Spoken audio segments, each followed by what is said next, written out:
지금까지는 구분 파열일 때, 별도의 봉합술이 필요 없을 때 리제네텐을 사용했을 때 어떤 장점을 말씀드렸다면, 완전 파열일 때는 리제네텐을 사용한다 하더라도 봉합술을 하기는 해야 돼요. 이미 물리적으로 떨어진 힘줄을 이어주는 작업이 필요하기 때문에 봉합술을 해야 됩니다. 근데 기존에 고식적인 봉합술을 했을 때는 무려 회전근개 봉합술의 재파열 확률은요 7%에서 94%입니다. 94% 말이 안 되죠. 근데 7%는 뭐고 94%는 뭘까요? 너무 그 범위가 크지 않습니까? 그만큼 아까 말씀드린 대로 회전근개 파열이 미세하게 처음에 발생했을 때 치료하는 거랑 너무 치료 시기가 늦어져서 광범위한 파열로 됐다든가, 고령이거나 파열된 지 너무 오래돼서 조직이 변성이 생겼거나, 또 혹은 뭐 담배 같은 안 좋은 걸 하신다든가 하는 분들이 재파열 확률이 높습니다. 그래서 심지어 94%라는 확률이 나오는 거거든요. 그럼 오히려 환자들께서는 이렇게 반문하실 수가 있어요. 아니, 힘줄을 꼬매도 또 터질 거면 왜 수술을 하는 거야? 왜 수술을 2번, 3번 할 일을 내가 해야 되는 거지? 그렇게 생각하실 수도 있습니다. 어깨의 모형을 다시 한번 보시면은요, 어깨를 싸고 있는 이 회전근개 파열이 발생하게 되면 이 극상권이 제일 많이 찢어집니다. 극상권이 딸려 올라가게 되겠죠. 근육은 당기는 힘이 있으니까요. 그러면 어떻게 되죠? 이 관절이 노출이 되게 됩니다. 그러면 이 노출된 관절과 어깨 천장을 구성한 이 견봉이 부딪히게 돼요, 직접적으로. 그럼 그렇게 되면 이 상완골, 이렇게 어깨뼈에 있는 이 관절연골이 깎여 나가게 되고, 그러면서 퇴행성 관절염이 진행하게 됩니다. 그럼 퇴행성 관절염이 심해지면 우리는 뭘 하죠? 인공관절을 하셔야 돼요. 그래서 이 어깨를 보호해주는 회전근개를 살려놓지 않으면 결국에는 인공관절로, 그러니까 결국 점점 큰 수술을 하셔야 되기 때문에 회전근개 봉합술이 반드시 필요하고, 설사 재파열이 발생할 수 있다 하더라도 우리가 위험을 무릅쓰고 수술을 하는 이유입니다. 다시 원래대로 돌아가서 리제네텐을 사용하게 되면 이 재파열 확률을 10% 밑으로 확 떨어뜨려줘요. 10%가 어느 정도라면, 재파열도 완전히 떨어지는, 뭐 아니면 도가 아닙니다. 완전히 떨어지는 것도 재파열일 수 있지만 약간 떨어지는 것도 재파열이에요. 이런 걸 모두 다 포함해서 10%니까 어마어마하게 좋은 결과라고 보실 수 있습니다.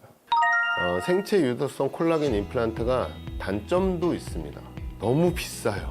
비용이 한 1,000만 원 이상이 되기 때문에 비용이 많이 발생을 해서 사실은 선뜻 하기가 쉽지는 않은 제품은 맞습니다만, 대부분 어깨가 안 좋아서 병원에 내원하시는 분들이 많이 써서 또 하시는 일이라든지 직업 같은 것들이 어깨를 많이 쓰고 팔을 많이 하시는 일이기 때문에 이렇게 망가진 거란 말이에요. 근데 이런 상황에서 이제 수술을 하셔야 된다 이런 얘기를 듣게 되면 사실은 환자는 청천벽력 같은 겁니다. 당장 어깨가 아파서 일은 못하니까 수술은 받아야겠고, 근데 수술을 하고 6개월에서 9개월까지 걸리는 재활을 하다 보니 직업을 잃게 생겼고 가게를 내놓고 이런 상황인 겁니다. 그러니까 환자는 어깨를 살리자니 직업을 잃고 직장을 살리자니 어깨를 잃게 되는 상황이신 거죠. 이런 상황에서 이제 한 분이 저희 병원에 찾아오셔서, 이때 막 저희 병원에서 임플란트 이식술을 시작하고 있을 때였는데 이런 방법도 있다라고 말씀을 드렸더니 너무 좋아하셨어요.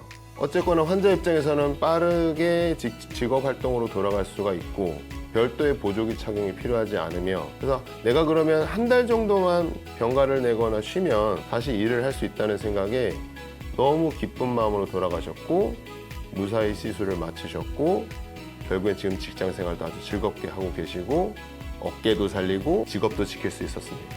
제가 이 리제네텐 생체 유도성 콜라겐 임플란트 이식술을 대한민국에서 제일 처음 시행하게 된 것은 제가 잘나서도 아니고요, 제가 뭐 유능해서도 아닌데, 다만 제가 아까 말씀드린 대로 그런 치료에 관심이 많았습니다. 사실은 요거하고 비슷한 치료 방법이 진피 이식술이라고 있어요. 봉합된 힘줄 위에다가 진피를 이식하고 나온 수술이 있었는데, 이거는 이종의 어떤 조직이다 보니까 얘가 사람 힘줄처럼 되지는 않아요. 그래서 이게 뭔가 생체 유도를 좀 촉진하고 내 힘줄처럼 재생시킬 수 있는 방법이 없나, 이런 거를 이제 열심히 찾아보던 결과 이게 이미 10년 전에 외국에서 스미스 앤 네표라는 의료업체에서 만든 제품이 있다는 걸 알게 됐어요. 그래서 제가 아까도 말씀드렸지만 싱가포르에서 열리는 그 리제네텐 학술대회에 참석하기 위해서 대한민국에 물론 훌륭한 선생님도 많이 계시지만